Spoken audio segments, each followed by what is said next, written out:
یہ ہے جو بنیادی طریقہ کار پچھلی آیات میں ہم نے سمجھا امت کی اصلاح کے لیے، انقلابی جماعت کی تیاری کے لیے. اور ہفتے وار جو اجتماع ایمان والوں کا، اس میں بھی فوکل پوائنٹ کیا ہے، اہم بات کیا ہے؟ قرآن کا بیان. ٹھیک ہے، اس کے بعد اگلی آیت کی طرف چلتے ہیں. سورہ جمعہ کی آیت نمبر 10 ارشاد ہوا فَإِذَا قُضِيَتِ الصَّلَاةُ فَانْتَشِرُوا فِي الْأَرْضِ وَابْتَغُوا مِنْ فَضْلِ اللَّهِ وَاذْكُرُوا اللَّهَ كَثِيرًا لَعَلَّكُمْ تُفْلِحُونَ. یہ آیت نمبر 10 اس کا مفہوم و ترجمہ. پھر جب پوری کر لی جائے نماز تو پھیل جاؤ زمین میں اور تلاش کرو اللہ کے فضل میں سے اور ذکر کرو اللہ کا کثرت سے تاکہ تم فلاح پا جاؤ. یہ سورہ جمعہ کی آیت نمبر 10 کا مفہوم و ترجمہ. تشریح کے حوالے سے پہلا نقطہ اسکرین پر ملاحظہ فرمائیے گا.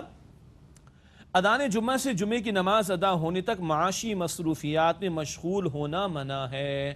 پہلی اذان. اب لوگ کہتے ہیں ہمارے محلے میں 10 مسجد ہیں. بھائی کسی مسجد میں نماز ادا کرو گے نا، اس کی اذان کو طے کر لو. پہلی اذان جمعہ سے لے کے جمعہ ادا ہو جانے تک اس دوران میں کاروبار، نوکری، معاش کی ایکٹیویٹی سب منع ہے. اس درمیان کچھ کمایا جائے تو وہ بھی حرام ہے، وہ جائز نہیں. سارا اہتمام کاہے کے لیے ہو؟ جمعے کی حاضری کے لیے. اگلا نقطہ، البتہ اگر ضرورت ہو تو نماز جمعہ سے فارغ ہونے کے بعد کاروبار اور روزی کمانے میں لگا جا سکتا ہے. یعنی یہ اجازت ہے، حکم نہیں ہے کہ آپ زمین میں پھیل جاؤ، یہ حکم نہیں بلکہ اس مقام پر اجازت ہے. اذان سے لے کے نماز ادا کرنے تک جمعے کے دن منع ہے نا. اب تم چاہو تو کاروبار کر سکتے ہو جمعے کے بعد اور نوکری پر بھی جا سکتے ہو. اگلا نقطہ، رزق کے لیے فضل کا لفظ استعمال ہوا ہے. رزق کے لیے فضل کا لفظ استعمال ہوا ہے. جو کچھ بندہ جائز طریقے پر کماتا ہے وہ اللہ تعالیٰ ہی کا فضل ہے، نہ کہ بندے کی محنت کا نتیجہ. حرام کی دولت تو فضل ہو نہیں سکتا اللہ کا، وہ تو جہنم کے انگارے. جائز طریقے پر بندہ جو کچھ کما رہا ہے وہ اللہ کی عطا ہے، اس کی قوت بازو، یہ انٹلیکٹ کا نتیجہ نہیں ہے.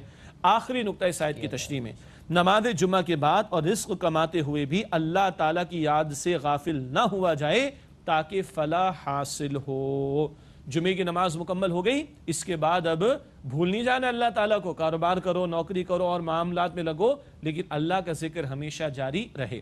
ناظرین کرام ایک وقفہ لیتے، اس کے بعد اگلی آیت کا مطالعہ انشاءاللہ آپ کے سامنے رکھیں گے. السلام علیکم ورحمۃ اللہ وبرکاتہ. السلام علیکم ورحمۃ اللہ وبرکاتہ. ناظرین کرام پروگرام بصیرت القرآن میں آپ کو خوش آمدید کہتے ہیں. آئیے اگلی آیت کا مطالعہ شروع کریں جو کہ سورہ جمعہ کی آخری آیت بھی ہے. سورہ جمعہ آیت نمبر 11. ارشاد ہوا اس مقام پر وَإِذَا رَأَوْا تِجَارَةً أَوْ لَهْوًا انفَضُّوا إِلَيْهَا وَتَرَكُوكَ قَائِمًا قُلْ مَا عِندَ اللَّهِ خَيْرٌ مِّنَ اللَّهْوِ وَمِنَ التِّجَارَةِ وَاللَّهُ خَيْرُ الرَّازِقِينَ. سورہ جمعہ آیت نمبر 11 ہے، اس کا مفہوم و ترجمہ. اور جب انہوں نے دیکھی کوئی تجارت یا تماشا تو وہ اٹھ کر چل پڑے اس کی طرف، اور انہوں نے چھوڑ دیا آپ صلی اللہ علیہ وسلم کو کھڑا ہوا. آپ فرمائیے جو کچھ اللہ کے پاس ہے وہ بہتر ہے تماشے سے اور تجارت سے، اور اللہ بہترین رزق دینے والا ہے. یہ سورہ جمعہ آیت نمبر 11 کا مفہوم و ترجمہ. اس حوالے سے تشریح کا پہلا نقطہ اسکرین پر ملاحظہ فرمائیے گا. ابتدا میں نماز عید کی طرح نماز جمعہ پہلے ادا کی جاتی تھی اور خطبہ بعد میں دیا جاتا تھا. عید کا تو معلوم ہے نا، عید الفطر اور عید الاضحیٰ کے دن نماز پہلے ہوتی ہے، خطبہ بعد میں. جمعے کا بھی معاملہ ایسا ہی تھا شروع میں. بعد میں ایک معاملہ پیش آیا تو خطبہ پہلے ہو گیا اور نماز بعد میں. سمجھ آ رہی ہے؟ عید کے دن نماز پہلے، خطبہ بعد میں.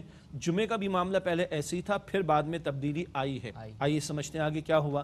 اگلا نقطہ، ایک بار رسول اللہ صلی اللہ علیہ وآلہ وسلم جمعے کا خطبہ ارشاد فرما رہے تھے کہ عین اسی وقت ایک تجارتی قافلے کی مدینہ منورہ میں آمد کا اعلان ہوا. تجارت کے حوالے سے اجناس اور جو بھی کھانے پینے کی اشیاء وہ لے کر ایک قافلہ آ پہنچا. عین نماز کے موقع پر جمعے کا دن ہے، خطبہ حضور ارشاد فرما رہے تھے. یہ وقت کچھ قحط سالی کا بھی تھا. کچھ لوگوں نے سوچا کہ نماز سے فارغ ہو گئے ہیں لہذا خطبہ چھوڑ کر تجارتی قافلے کی طرف جایا جائے. قحط سالی کا مسئلہ یہ تھا کہ اب اجناس کی کمی ہے تو لوگوں نے سوچا نماز تو ہو گئی، کیونکہ نماز پہلے تھی جمعے کی، خطبہ بعد میں، نماز تو ہو گئی، چل پڑے. آگے لکھا ہے اس موقع پر یہ آیت نازل ہوئی. متوجہ کیا جا رہا ہے کہ خطبہ جمعہ کی اہمیت بھی وہی ہے جو نماز جمعہ کی ہے. اور اس واقعے اور اس آیت کے آ جانے کے بعد جمعے کی نماز کی ترتیب یہ ہو گئی کہ خطبہ پہلے اور نماز بعد میں. بات سمجھ میں آ گئی؟ تو جو اہمیت نماز کی وہ اہمیت خطبے کی بھی ہے. اور ہم نے تھوڑی دیر پہلے سمجھا کہ 4 رکعت ہے ظہر میں فرض, جمعے میں رہ گئی 2, تو 2 دیے گئے خطبے. اچھا خطبہ عربی میں سمجھنا ہے تو ہمارے لیے اہم پھر کیا ہوگا؟ عربی تو سنیں لیکن مزید اہم کیا ہوگا؟ بیان جو ہو رہا ہے جو بھی لوکل لینگویج کے اندر, اس میں شرکت ہو, تبھی دل کا زنگ دور ہوگا, تبھی وعظ و نصیحت ہوگی, تبھی پتہ چلے گا اللہ تعالیٰ ہم سے کیا چاہتے ہیں. اگلا نقطہ, اللہ تعالیٰ اور اس کے رسول صلی اللہ علیہ وسلم کی اطاعت اور خطبہ سننا کھیل تماشوں اور تجارت سے بہتر ہے. یہ توجہ دلا دی گئی. لوگ چلے تو گئے, اجناس کی کمی کا بھی مسئلہ تھا, قحط سالی کا بھی معاملہ تھا, لیکن حضور خطبہ عطا فرما رہے, لوگ چلے گئے, اس پر توجہ دلا دی گئی. نہیں, حضور کی بات سننا, خطبہ سننا تمہارے لیے ضروری تھا. اور یہ تجارت ہو اور کھیل تماشے کے معاملات, ان سے زیادہ اہم بات حضور کی بات سننا, جمعے کا خطبہ سننا ہے. اگلا نقطہ, آیت کے آخر میں کھیل تماشے کا ذکر پہلے اور تجارت کا بعد میں ہے. یہ بڑے اہم الفاظ ہیں. قُلْ مَا عِنْدَ اللَّهِ خَيْرٌ مِنَ اللَّهْوِ وَمِنَ التِّجَارَةِ. لہو کھیل تماشا. اب آیت کے آخری حصے میں لہو یعنی کھیل تماشے کا ذکر پہلے آیا. نوٹ کیجئے گا, آج کے لیے کھیل تماشے اور فضولیات یاد الہی میں زیادہ رکاوٹ ہیں.